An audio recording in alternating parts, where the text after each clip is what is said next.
Hi, this is Brother Teacher Reginald. This particular topic that I'm about to embark upon can go for men, women, and even children. Unfortunately, children, but men and women for the most part.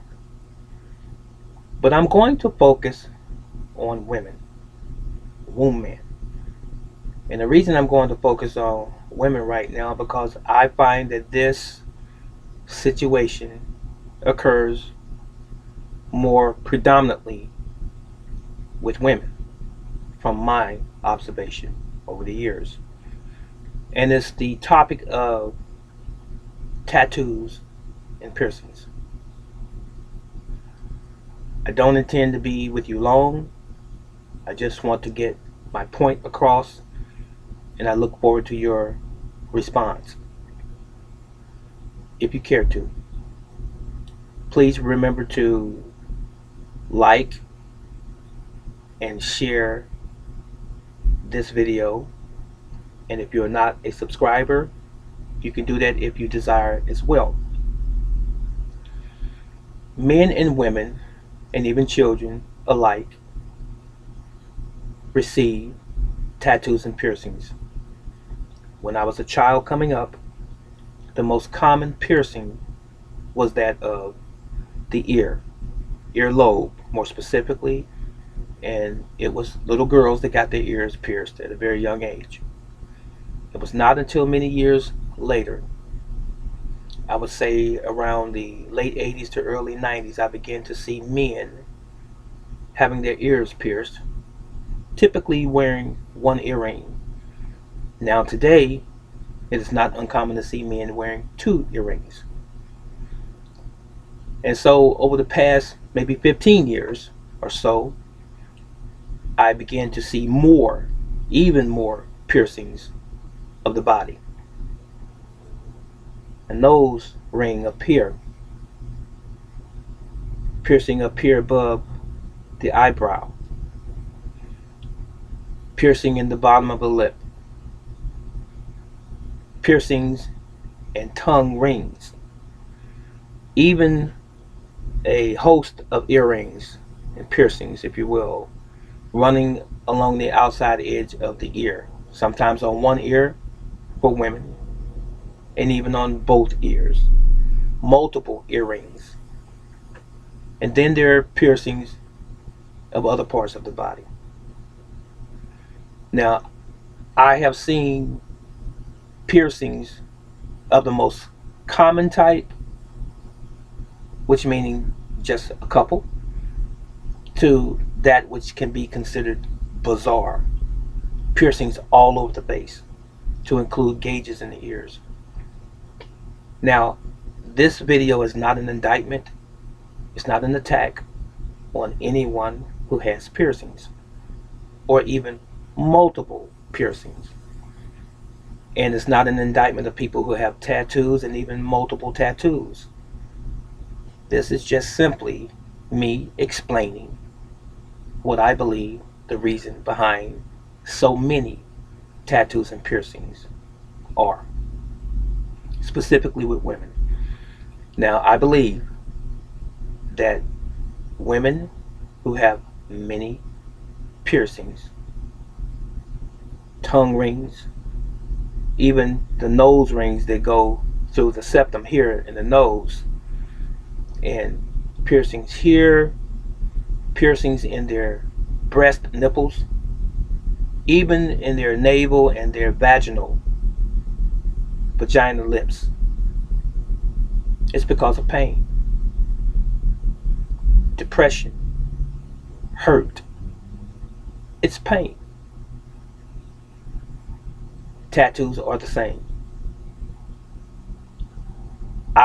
Let me qualify this, I have children that have several tattoos. And I have children, young ladies, to include granddaughters that have several piercings. And I have children that have several tattoos. So I'm not attacking them. They know my stance and my position being their father, but I don't attack them. I mean, I can't change the tattoos because they are there. It's all said and done. Water under the bridge. But I can address why, again, that women have so many piercings and tattoos. And I said that the basic fundamental reason is their way of dealing with pain. I won't go into all of the different possibilities as it results to what's causing the pain. I'll just simply say this. Sometimes we handle pain differently. Talking about women right now, even though as I said earlier, this can apply to men as well. But women go through pain sometimes and they don't know how to cope with it. Sometimes they eat excessively. They just binge eat and they gain weight. Other times, there are some that don't eat and won't eat and they lose weight. They can even become anorexic or bulimic. Sometimes they pick up the habit of smoking, have to have a cigarette. It calms me down. Sometimes they smoke marijuana. Got to have the buzz, the high, to put my mind somewhere else. Or even alcohol, a beer, a cooler, some wine, some vodka, some rum, whatever, to take my mind away from the pain. Sometimes the pain can be so overwhelming to some people, women in this particular instance, that they want to kill themselves. They want to leave this world.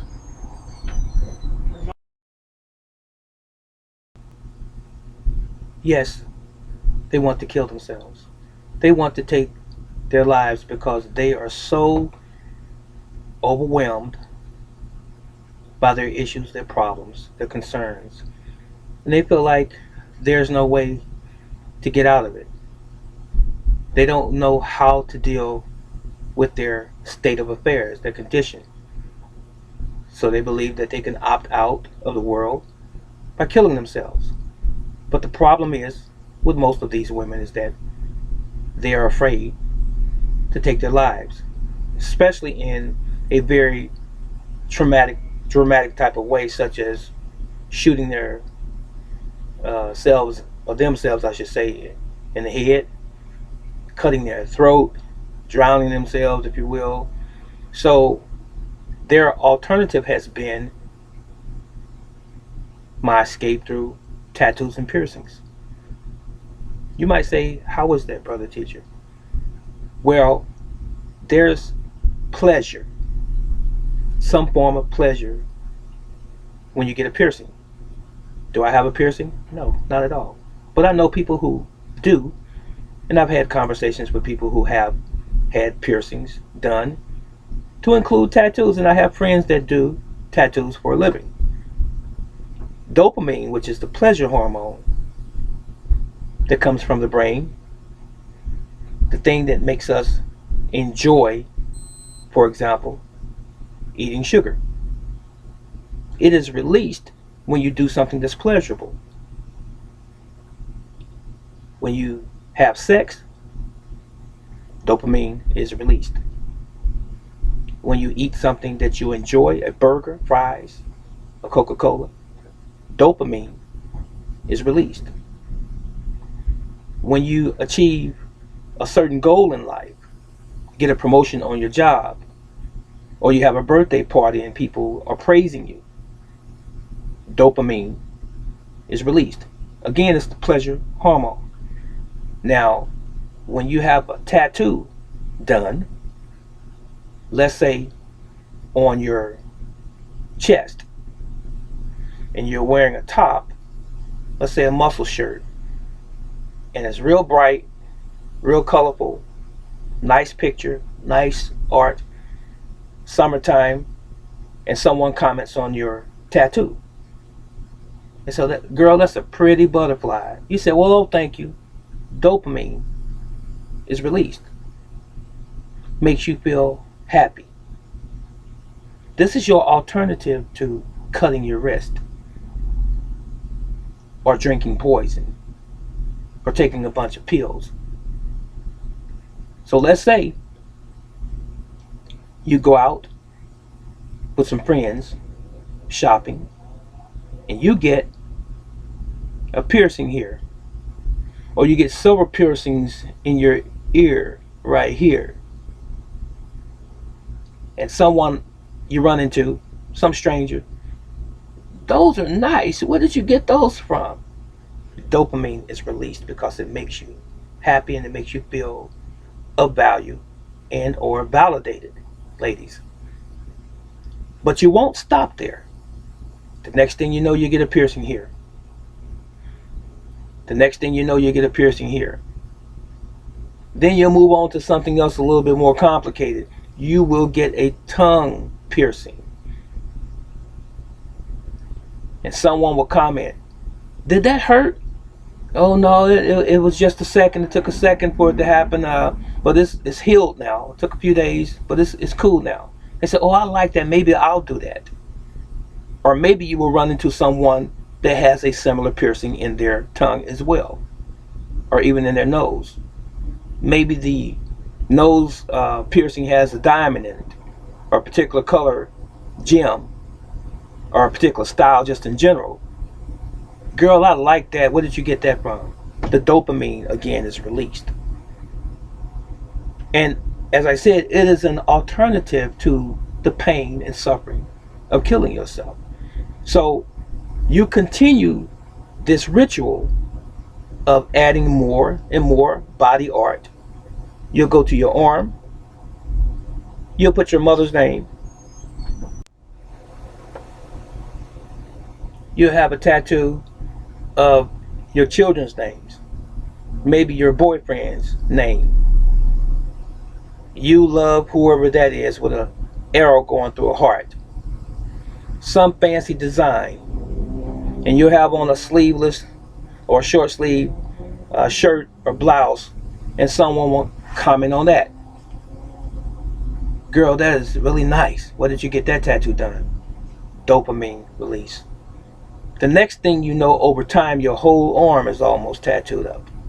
And then the next arm is almost tattooed up. You have 3-4 tattoos. Sometimes you have a complete mural on your arm and even on your back. Then you start to go to the legs. Tattoo on your thigh, your other thigh, then on your calf, on your foot.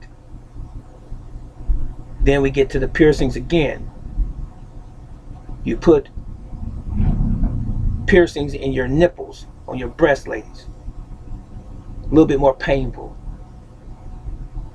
But the pain helps. You like the pain. Because that's, again, your outlet. Your alternative to killing yourself. Let me experience the pain.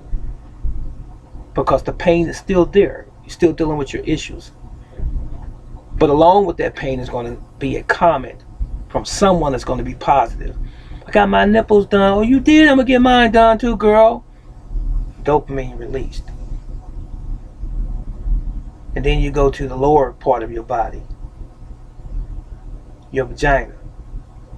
You get a vagina piercing. Now I think that's a little extreme to have some stranger down in your genitalia area giving you a piercing or even tattoos. But women do it every day. They do. I know I've said a lot. I know this is probably sort of a risque type of subject for some. Sensitive, if you will. But it's the truth anyway.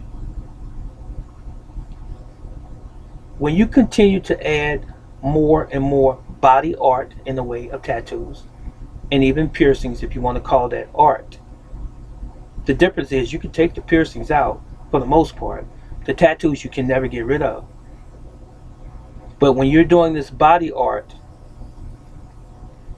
it's really not about the art to you women and to most women who have all of these tattoos. It's about the pain.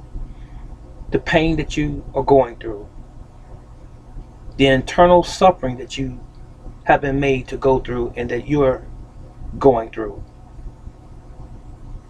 That's the reason women get so many piercings and tattoos. It's because they are hurting. Now, I didn't offer a resolution or a remedy to your suffering, to your pain.